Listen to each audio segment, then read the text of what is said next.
Bip bip. Eh bien bonsoir à tous les amis, supporters, supportrices parisiens, parisiennes, supporters de Manchester, supportrices de Manchester, amoureux du football, supporters de notre club. Bienvenue à vous. Amoureux du football. Ben pour des amoureux du football, c'est quelqu'un qui est vraiment amoureux du football. Eh bien ce soir, mon Dieu, qu'est-ce qu'on a vu. Encore pire quand tu es amoureux du PSG. La victoire de Manchester United, première journée de Ligue des Champions au Parc de buts à 1. Voilà. Manchester, bah, ils sont chez eux au Parc. Hein, les mecs n'ont même pas d'orgueil, pas d'honneur. On se fait sortir il y a 2 ans par Manchester au Parc. Les mecs, ils réaffrontent Manchester au Parc. Alors, c'est pas le même Parc des Princes, puisque avec le virus à la con, eh ben, il n'y avait pas de supporters, mais c'était quand même au Parc. J'ai vu des mecs, on avait strictement rien à branler de la rencontre. Voilà. Et c'est mon premier point de cette rencontre. C'est que le Paris Saint-Germain n'a joué que 15 minutes. Les 15 premières minutes de la seconde mi-temps. Voilà, c'est tout. Ils ont égalisé. C'est redescendu. Voilà. Manque d'envie, manque de grinta. Pourtant, on avait vu des bonnes bases là sur les derniers matchs de Ligue 1. Pourquoi vous... En fait, là, ils font l'inverse. Quand il faut se mettre en mode Ligue des Champions, ils se foutent en mode Ligue 1. Dès qu'il faut jouer en mode... Dès qu'ils peuvent... Tu vois, en mode Ligue 1, ils se foutent en mode... Ah, puis merde, tu m'as compris, quoi. Voilà. Ça me rend fou. Ça me rend fou. C'est un manque de respect, ce que j'ai vu ce soir. Hein? C'est... Pour moi, Manchester United, c'est le favori de ce groupe avec le PSG. Le PSG, j'ai dit que c'était le grand favori. Et ensuite, c'était Manchester. Le match qu'il fallait absolument gagner, surtout à domicile, match d'entrée, pour te mettre dans la compétition, sachant que là, il faut enchaîner tout de suite derrière, parce que déjà, dès la semaine prochaine, tu n'as même pas le temps de digérer, il faut te remettre dans la Ligue des Champions. Tu réattaques dès la semaine prochaine. Les mecs, aucun pressing, aucune envie, ils marchent sur le terrain. Neymar qui se croit au Soccer 5, hein, bref, c'est plus possible. Là, franchement... Tu ne peux pas aller loin en Ligue des Champions, surtout que ce groupe est quand même, il y a Manchester, il y a Leipzig qui est quand même pas dégueulasse. Leipzig, attention, ils peuvent nous soulever si on joue comme ça. Tu ne peux rien espérer en jouant que 15 minutes dans un match. Donc là, les gars, je suis dégoûté. Dégoûté. Mon deuxième point, eh ben, c'est les choix, encore une fois, de Tuchel. Alors c'est bien beau, il fait des bons choix en Ligue 1 et tout, mais à chaque fois, en Ligue des Champions, comme souvent, quand il y a une grosse équipe en face, un grand club en face, il se chie dessus. Là, Tuchel, les amis, nous a pondu une équipe avec 7 joueurs défensifs. Qu'est-ce que c'est que ce milieu de terrain? Danilo Pereira, tu sais très bien que c'est une sentinelle. C'est pas le mec qui apporte offensivement, il reste devant la défense. Mais lui, des joueurs techniques qui savent sortir le ballon à ses côtés. Tu fous Herrera et Gay. Gay, le marathonien, qui n'apporte absolument rien du tout au milieu de terrain. Quand j'ai fait mon avant-match, que j'ai donné ma composition d'équipe, il y a des mecs qui m'ont cassé les pieds en commentaire. Comment ça se fait que tu ne veux pas mettre Idrissa Gueye sur le terrain? Idrissa Gueye, il est trop fort, il récupère les ballons. Ouais, mais pour récupérer les ballons, t'avais déjà Danilo, là. Mais moi, un milieu de terrain qui sait ressortir d'un pressing, qui sait ressortir les ballons. Tu vois, Rafinha devait être titulaire aux côtés d'Herrera et de Danilo ce soir.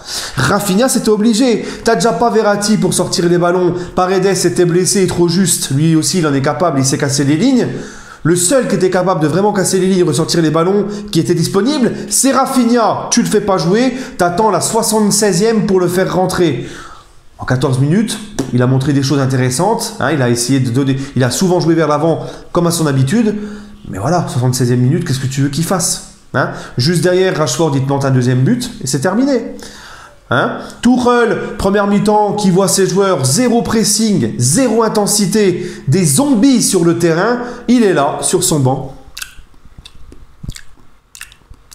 Cut, hein? C'est magnifique, c'est top, top, top. Hein?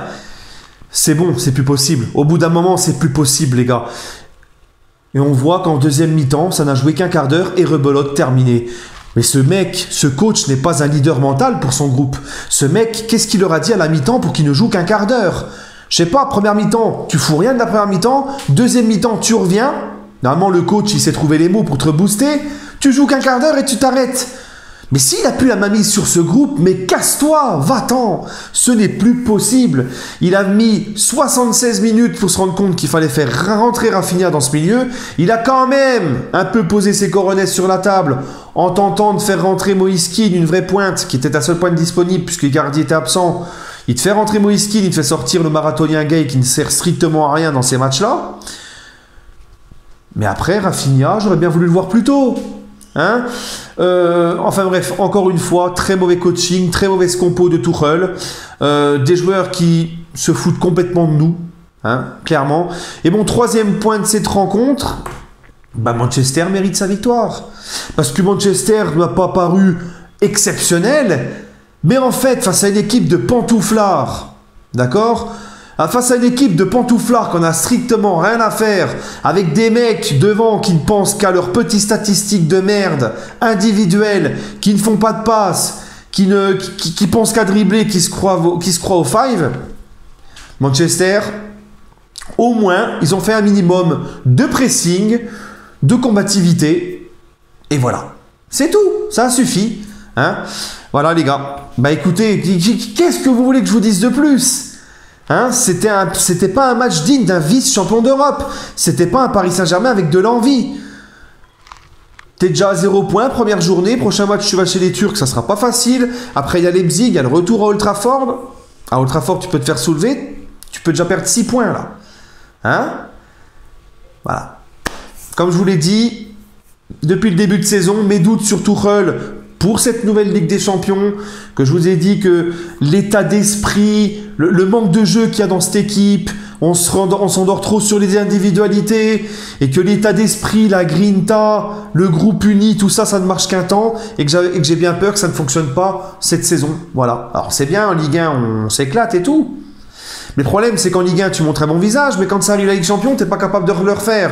Moi, je pensais que, tu vois, les 3 derniers matchs de Ligue 1 que j'ai vus, moi, je pensais qu'ils allaient nous reproduire ça ce soir. Ça sert à quoi, en fait, de faire le job en Ligue 1, de faire tes matchs avec du pressing, de l'envie, de la combativité, un effort collectif, pour arriver la semaine en Ligue des Champions. Il fait beau aujourd'hui, hein, ouais, ça va, ouais, on va pouvoir aller brouter là dans le coin là. Hein, tiens, il fait bon. T'as pas un petit peu de gel, un petit thé, un petit café. Et en plus, sans Navas, sans Navas, tu prends une tôle. C'est le seul top ce soir, moi Navas. Hein, voilà. Non, franchement les gars, c'est de A à Z, tout le monde s'est planté. Le coach, bon, c'est une habitude. Hein. Le coach, ton leader technique Neymar.